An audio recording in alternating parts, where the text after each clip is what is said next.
en piedra. Pero antes de la ley, antes de Sinaí, había transgresión de la ley, porque existía. Pero donde no hay ley no se inculpa de pecados. ¿Alguien puede buscar Romanos 3:23, por favor?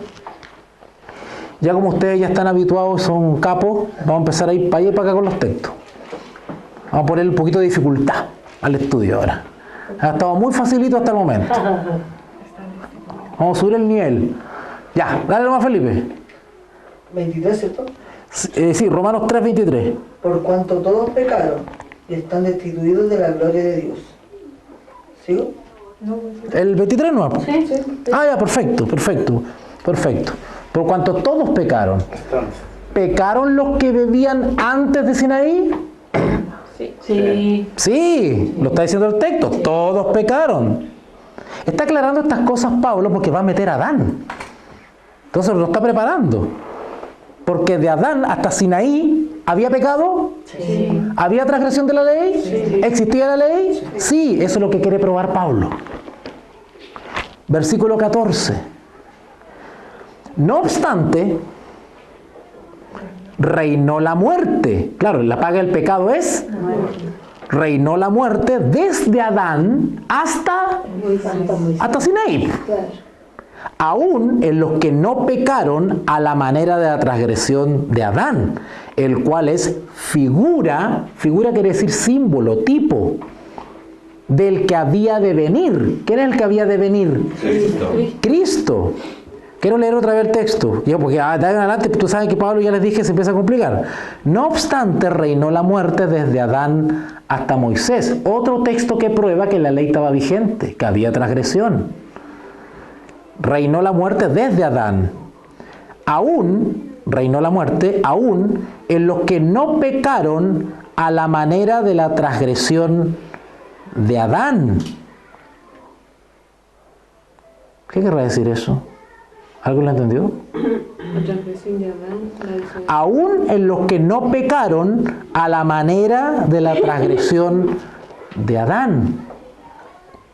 Pero menos grave No hay gravedad de pecado, no existe eso. No existe. La Iglesia Católica sí. Allá hay pecados veniales, mortales. Acá pecado. Te roba una manzana o asesina. Es pecado. ¿Tienes la versión de Jerusalén por ahí? ¿Dando vuelta? A ver, yo la tengo por acá. A ver, estoy en...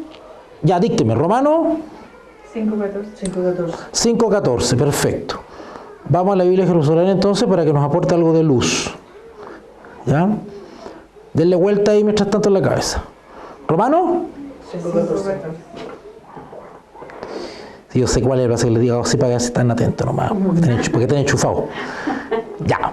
Dice, con todo, reinó la muerte desde Adán hasta Moisés, aún sobre aquellos que no pecaron con una transgresión semejante a la de Adán, el cual es figura del que había de venir. Aún sobre aquellos que no pecaron con una transgresión semejante a la de Adán. Sigamos. Más adelante no va a ver, pero déjenlo ahí. Era necesario repetirlo. Versículo 15. Pero el don no fue como la transgresión, porque si por la transgresión de aquel uno murieron los muchos, abundaron mucho más para los muchos la gracia y el don de Dios por la gracia de un hombre, Jesucristo. ¿Alguien entendió? ¿Se dan cuenta? Se va complicando Pablo, pero es fácil. Vamos a desenredar todo esto, pero pongan atención porque va a ser de bendición para ustedes.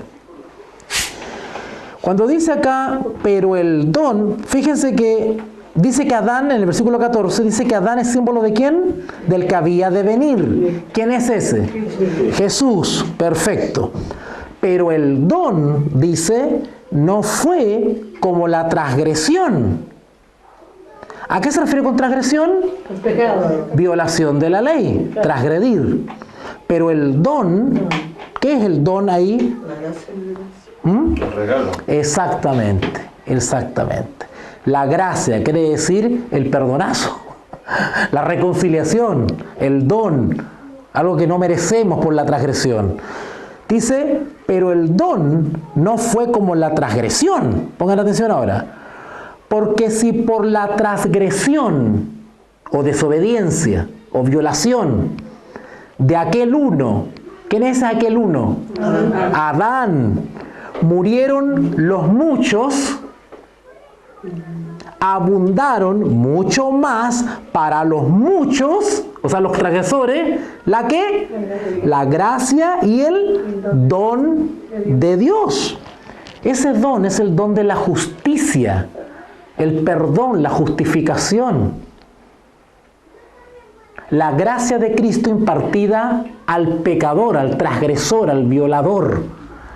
Es como decir, el pecado abundó, más abundó la gracia. Eso quiere decir. O sea, hay provisión de gracia suficiente para todos los transgresores. Eso quiere decir ese texto. Solo que a veces lo usan para decir, no importa que sigamos pecando, está la harta gracia. Está mal aplicado ese texto ahí, ¿cierto? Versículo 16. Y con el don, otra vez, ¿cierto? La gracia salvadora, no sucede como en el caso de aquel uno que pecó. ¿Quién es aquel uno que pecó? Adán. Vuelvo a repetir, 16. Y con el don no sucede como en el caso de aquel uno que pecó, porque ciertamente el juicio, acá en la sentencia o la decisión, por la transgresión, el juicio vino a causa de un solo pecado para condenación. ¿Merecía condenación Adán? Sí, porque por su transgresión todos murieron.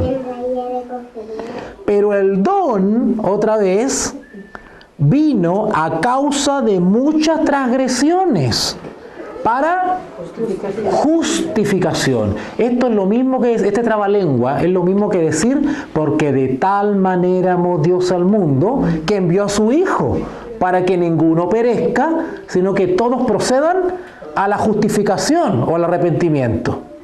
Es lo mismo, pero Pablo tiene esta manera porque quiere relacionarnos con Adán. El versículo 17 dice, pues si por la transgresión de uno solo, Adán, reinó la muerte, mucho más reinarán en vida por uno solo, Jesús. ¿Qué?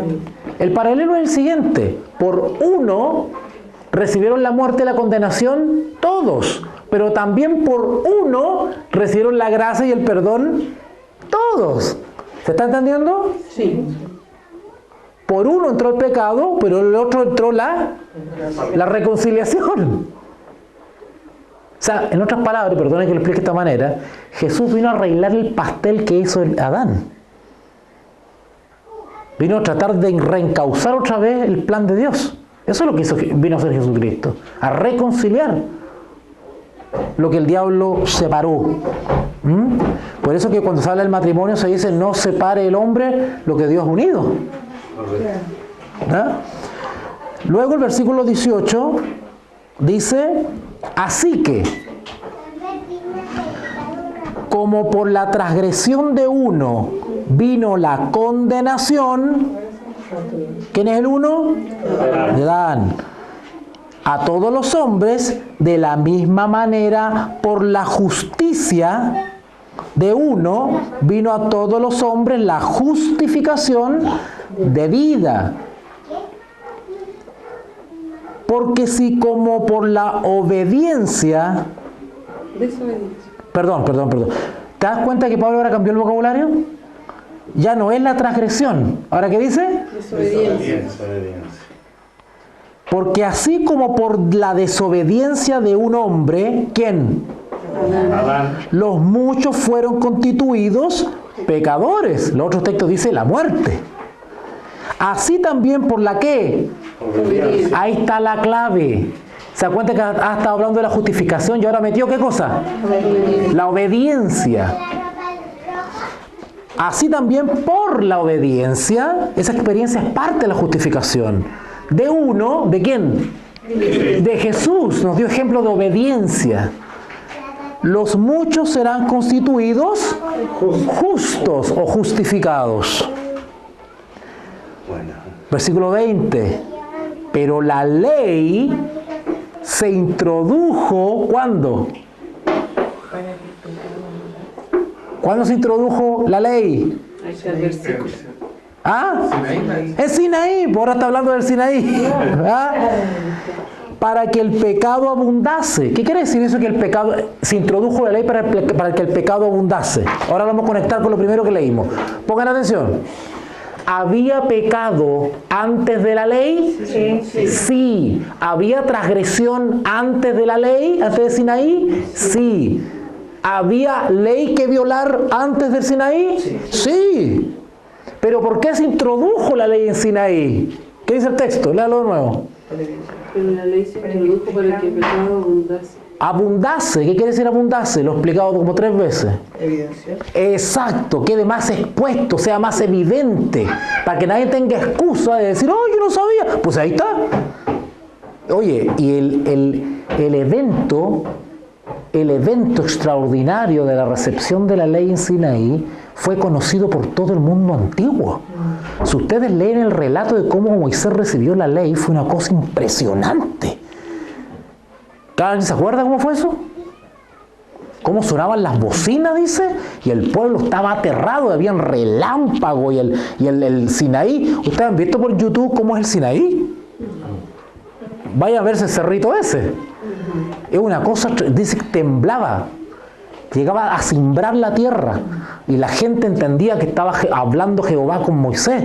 Y cuando baja Moisés, baja con el rostro iluminado, no porque él tenga luz, porque sea súper santo, no. Era porque era tanto el resplandor de Jehová que hasta se le pegó en la ropa a Moisés. Y a Moisés se le fue diluyendo en la medida que iba bajando el monte. O sea, ese evento fue conocido en todo el mundo antiguo, fue un evento que se hizo famoso, todo el mundo habló de eso. O sea, era patente que un tal Moisés recibió una ley en el famoso monte Sinaí. ¿Vale? Por eso que dice acá el versículo 20, pero la ley se introdujo para que el pecado abundase. Mas cuando el pecado abundó o quedó más en evidencia, sobreabundó también la gracia. ¿Por qué? Porque resulta que si supongamos que estamos todos acá en la sala y ninguno se ha enterado que pasar en rojo es infracción. Ninguno de los que está acá sabe eso. Pero de repente llega el hermano Walter y trae la ley del tránsito. Ya, a leerla. Todos se enteraron de que eran transgresores de la ley del tránsito. Se enteraron que lo había que cruzar con rojo. Por eso que en ese sentido, el que sin ley no hay transgresión de pecado, en cierto sentido. Pero venida la ley, estamos más que advertidos. Por eso que dice abundó. Porque de tener 1, 2, 3, 4, 5, 6, 7, 8, 9, 10, no, yo no. 10. Ponte tú 10. 10 supuestamente justos. Pero venida la ley del tránsito, resulta que de 10 justos quedamos 10 pecadores. El pecado abundó con la aparición de la ley. En ese sentido, quedó más en evidencia. Muchos más se enteraron que eran transgresores. No hay excusa. Versículo 21. Para que así, como el pecado reinó para muerte, el dominio del pecado, así también la gracia reine por la justicia para vida eterna mediante Jesucristo, Señor nuestro. ¿Vale?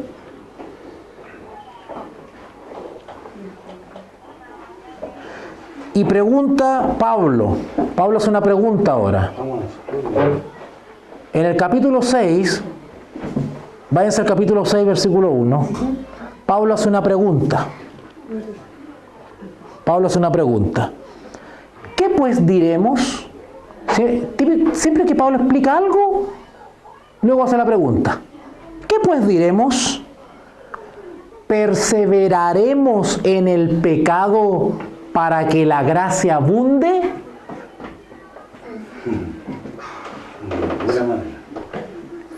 Esto es un versículo que tapa la boca a los cristianitos que dicen que es imposible guardar la ley, que no se puede dejar de pecar. Entonces viven vidas falsas. Se golpean el pecho en el templo y siguen siendo los mismos impíos de corazón. No vencen, no obedecen. Y Pablo está diciendo, ok, ¿no han escuchado unas personas que dicen, no, yo estoy en la gracia? Estoy en la gracia, dice. Entonces, todos como autorizados para hacer lo que quieran. Total, Dios los perdona y Dios los ama igual. Acá dice, ¿qué pues diremos? ¿Perseveraremos en el pecado para que la gracia abunde? ¿Qué creen ustedes? No. Si queremos que la gracia abunde, ¿debemos perseverar en el pecado? No. ¿Qué tenemos que hacer con el pecado? Abandonarlo. Si queremos que la gracia abunde. ¿Cómo podemos pretender que somos templo del Espíritu Santo? ¿Cómo pretendemos hacer milagros? Poner las manos sobre las personas y que sanen y tenemos pensamientos cochinos. Es una contradicción. Tenemos que vencer. O sea, no puede haber una dicotomía entre la experiencia cristiana. No puedo pretender yo hacer milagro, pretendiendo que hay un poder de Dios, el poder del Espíritu Santo actuando poderosamente en mi vida, y soy un diablo en la casa. Un garabatero, un tipo que explota cuando me hacen un topón al auto, un tipo que da mal testimonio, pero sí saco demonios. ¿Cómo es eso? No se puede. Dice acá, ¿qué pues diremos? ¿Perseveraremos en el pecado para que la gracia abunde? ¿Y qué responde Pablo? Se responde el mismo. En ninguna manera, dice. Porque los que hemos muerto al... Nota, hemos, dice Pablo. Los que hemos muerto al pecado, ¿cómo viviremos aún en él? Versículo 3. ¿O no sabéis que todos los que hemos sido bautizados en Cristo Jesús, hemos sido bautizados en su muerte? Hemos muerto al viejo hombre. Hemos muerto con sus prácticas, deseos, inclinaciones. Hemos muerto a ese hombre. Porque somos sepultados, estoy en Romanos 6:4, porque somos sepultados juntamente con Él para muerte por el bautismo, a fin de que como Cristo resucitó de los muertos por la gloria del Padre, así también nosotros, ¿qué dice? Andemos. La palabra andar es caminar, vivir, conducta. Andemos en vida nueva. Porque si fuimos plantados juntamente con Él en la semejanza de su muerte, así también lo seremos en la de su resurrección. ¿Cómo pretendemos nosotros participar de la resurrección si no estamos muertos al viejo hombre? Es una contradicción. Por eso que la resurrección es parte de la etapa que se llama la glorificación, ¿cierto? Nos levantamos con cuerpos glorificados. Pero no nos vamos a levantar acariciando pecadillos todavía. Eso hay que vencerlo, porque nada inmundo entrará en el reino de los cielos. ¿O no? Nada inmundo entrará en el reino de los cielos. ¿Cuándo hay que vencer entonces lo malo?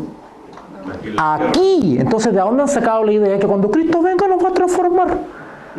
Claro, va a transformar el cuerpo físico, obvio, pero el carácter, ¿cómo se transforma? Acá. Por la fe en la sangre de Cristo que nos da la victoria. Porque todo lo podemos en Cristo que nos fortalece para vencer. Es aquí donde se vence o se transforma el carácter. No va a ser transformado en la resurrección. Porque no se va ninguno acariciando pecado. La norma moral del Evangelio es alta y hoy en día se ha bajado. Está bajita. Y Dios necesita un pueblo que la suba. Y eso no gusta porque es un mensaje impopular. Es un mensaje impopular porque la mayoría de los cristianos no tienen fe en Cristo. Es mentira. No tienen fe en Cristo. Si tuviesen fe en Cristo, vencerían. En el nombre de Jesús. Bueno, vence en el nombre de Jesús. Por tanto, en el nombre de Jesús, para arriba y para abajo, vence, po. Vence en el nombre de Jesús y lo sacáis a cada rato en las oraciones. Habláis en lenguas, sin milagro, que no sé qué, que profeticé, que el Señor me llevó en visión. ¿Y estáis venciendo el pecado? Entonces tus visiones no son de Dios, pues. Hay una contradicción. Pablo está enseñando eso. Porque no hay confusión entre Cristo y Balaal. Entre la carne y el espíritu, porque ambos se oponen. O eres de la carne o eres del espíritu. No hay terreno intermedio. El cristiano que tenga una pata allá y una pata acá está en problemas y tiene que vencer por la fe en Jesús. Así de sencillo. Así que no pretenda ser un predicador lleno de fuego y de trueno. Venza, sea testimonio, que haya una manifestación genuina del espíritu, no un teatro. Porque a los hombres podemos engañar, pero a Dios no lo engañamos. Él sabe que eres de corazón corrupto. Terminamos entonces para que nos sirvamos un poquitito de agüita. Vamos con el último versículo. ¿A dónde quedé, Leo? Me parece que en el 4. Muy bien, quedamos en el 5. Sí.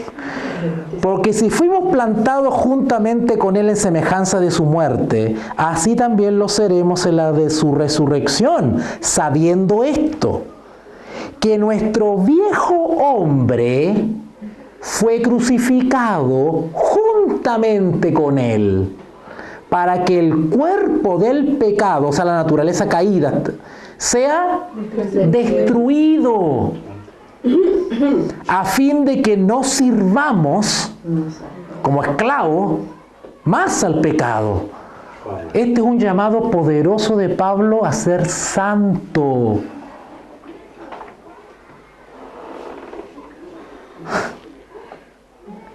Y si morimos con Cristo, versículo 8, y si morimos con Cristo, creemos que también viviremos con Él. Sabiendo que Cristo, habiendo resucitado de los muertos, ya no muere. La muerte no se enseñorea más de Él. ¿Qué quiere decir enseñorear? No sé. Dominar. Por ahí va, exactamente. Cuando Cristo resucitó, ¿la muerte tiene poder sobre Él? No. No, porque demostró que no. Con la resurrección venció la muerte. Por eso que dice acá, versículo 9, sabiendo que Cristo, habiendo resucitado de los muertos, ya no muere. La muerte no se enseñoreará, o sea, ya no tiene dominio más sobre Él. Si nosotros tenemos fe en ese hecho, también por la fe, la muerte no tendrá dominio sobre nosotros. Porque si fallecemos por la fe en Cristo, porque acá hay que ser todo en Cristo, hasta morir en Cristo, morimos en esperanza. Porque será momentáneo la separación de nosotros con la realidad consciente. Porque en algún momento Cristo nos resucitará. ¿Te das cuenta?